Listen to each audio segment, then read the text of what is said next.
Okay, so I do a lot of video reviews, mostly for products in the health and wellness category, some stuff in fitness, and then all kinds of other stuff actually, but that's been mostly my niche. This is a sauna that I've had for 6 years, so I'll kind of be referring to that one a little bit. But yeah, this is going to be a video talking about infrared saunas in particular, things to look for if you're going to be buying one, and things to look out for if you don't want to buy a bad one. So we'll get into that. Just off the bat, I want to say I've had this one for 6 years. This is the Dynamic Saunas brand, two-person Andorra sauna. This brand has a lot of different models. Some of them honestly aren't great. This is a really, really nice one, and they've got some other really nice ones that cost a lot more money. So yeah, I'm going to kind of use this as a baseline to talk about some of the other ones. I'm an Amazon influencer. I have affiliate links, not just with Amazon, but with other stores. So yeah, sometimes I'll use my links in descriptions. So I'll have some links in here. I don't care if you follow those or not, but if you want different options, I'm going to give those to you. And of course, I'd love to get paid for it, but it doesn't cost you any extra when you do use those links. Most of, honestly, Amazon's been better for these saunas that I've seen. They're usually a little bit better price. It's also got a wider variety. The only exception is Costco does have some cheaper ones that are the same model, but it's only of the like models that I don't recommend because they're just not as good. Some of them are from the same brand as this one, but it's not this model. This model, unless they just added it and I haven't seen it yet, which is possible, go check it out because it might be cheaper. But usually they only have the crappier saunas by this brand. So yeah, that being said, and getting that out of the way, yeah, we're going to get into it. Things to look for, things to look out for if you're looking at an infrared sauna. If you don't know the difference between an infrared sauna and a traditional sauna, go check out one of my other videos because I'll be posting one on that soon. It should be on there probably, unless you're looking at this immediately, which thanks if you saw this right away. So yeah, first thing, look for something that's low EMF. If you're getting a sauna that's low EMF, it's way, way, way into the safe area as far as the EMF levels. And another thing that prevents is you getting one of the like first generation carbon panels that basically sucked. The infrared panels that they used in the first like round of making these infrared saunas were like production quality, like they were made for factories and use of like producing goods. They weren't made for this particular use. So they're a little lower quality, they're not as good. But if you get one that's low EMF, it's going to be one of these newer ones. They're a little bit nicer, so you'll get better materials with what you're getting, and they last longer. So there's a lot of reasons to do that. But what does low EMF mean? EMF is a radiation that at high levels is problematic. It's not good for you. But if it's if it's low EMF, that means it's 5 milligauss or less, which is the same as your head gets when you're driving your car, most cars. So it's nothing really, like way, way, way into the safe zone. If you're getting low EMF sauna, you're fine, 100% fine. I can say that without any hesitation. So yeah, if you can drive in your car for an hour or two and not feel like you're, cooking in a microwave, then that's it. Because that is one of the like complaints people say, especially hardcore traditional steam sauna enthusiasts. They'll say you're just cooking yourself in a microwave or whatever. That's not what it is. At all. But yeah, it is a different heating mechanism than traditional saunas, which is a whole nother video. But anyways, yeah, so low EMF is like the first thing to look for because it gives you better carbon panels and it's a little better for you health-wise. Another thing to look for is a good wood. You want good materials.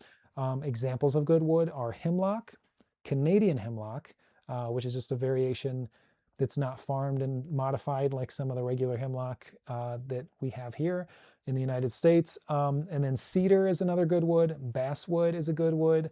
Woods to avoid would be pine. Almost any other woods that I didn't just mention. But a big one to avoid, if you've got a brand that's trying to sell you mahogany, that is not a great wood for this. The ones that I mentioned that are good woods, which again are hemlock, basswood, cedar, they don't expand and contract that much under high heat and temperature differences. So that's one plus. They don't emit much of an odor. They're a little easier to clean. And they don't have like residue that comes out as much, but mahogany is a bad wood. If somebody's trying to sell you mahogany for a sauna, It's way overpriced. They're just trying to sell you as a luxury item, which a sauna kind of is a luxury item. You don't have to have one. They're just nice. But if they're trying to sell you mahogany, don't buy it. You're going to overspend on something that's, maybe other parts of the sauna are slightly nicer, but you're overpaying, I promise you, if they're trying to sell you mahogany. So that's something to look for. Other things, consider your space. Obviously, make sure where you've got it set up or where you're going to be setting it up is close enough to an outlet. You have to be able to plug these things in. They are electric. Make sure that you've got, like if you're a bigger person or a taller person, you need a little more space in there. Make sure you pay attention to the depth, because a lot of people know, okay, the height's here. Like this one, for example, 74 inches tall. I can stand up inside of it. Cool. I don't. I sit down because it's got a bench. But it's also got plenty of room width-wise for like 2 full-size adults. Even bigger adults can fit in there comfortably.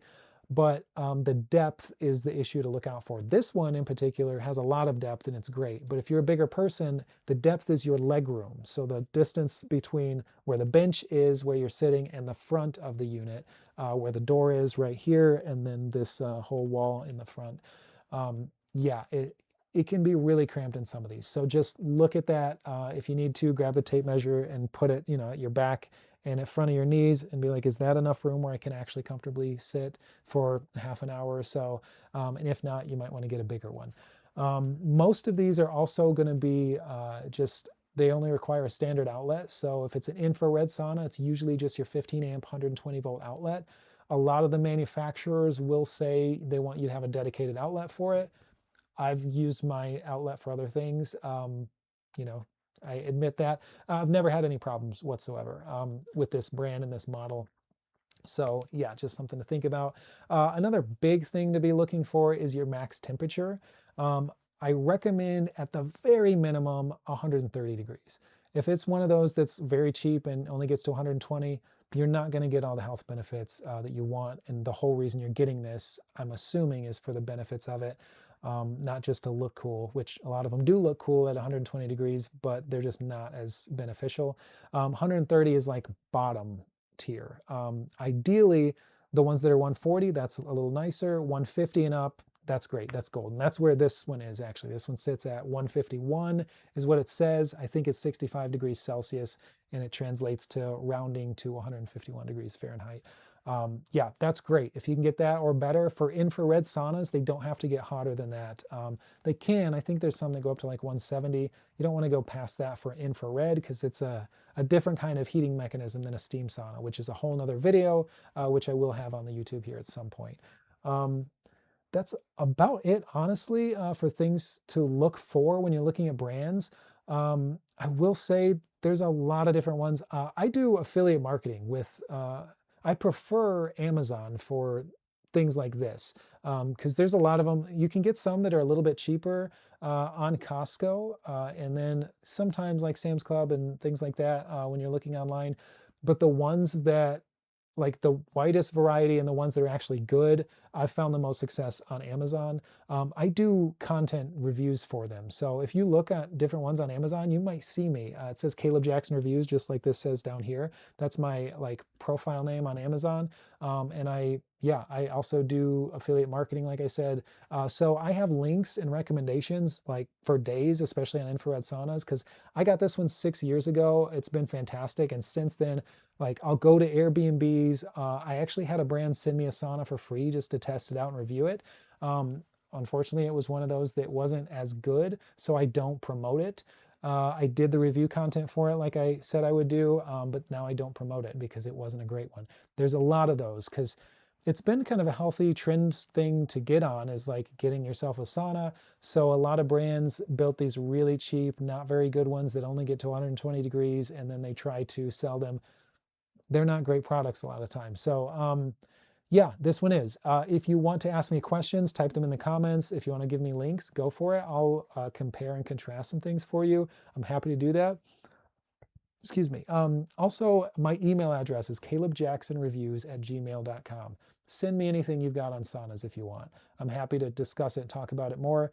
But I just wanted to put out a video talking about some of the differences between some of these models and these brands, things to look out for and things to look for.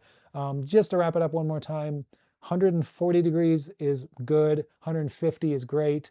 You want something with, excuse me, you want something that has the right construction material. So hemlock wood is great, cedar, basswood. If it has low EMF, that's great. Most of these are going to come with some kind of lighting and some kind of Bluetooth speakers.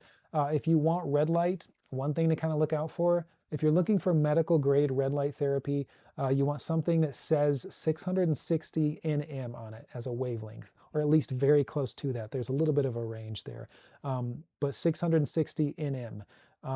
Because if it doesn't say that, it's probably chromotherapy, which is basically mood lighting.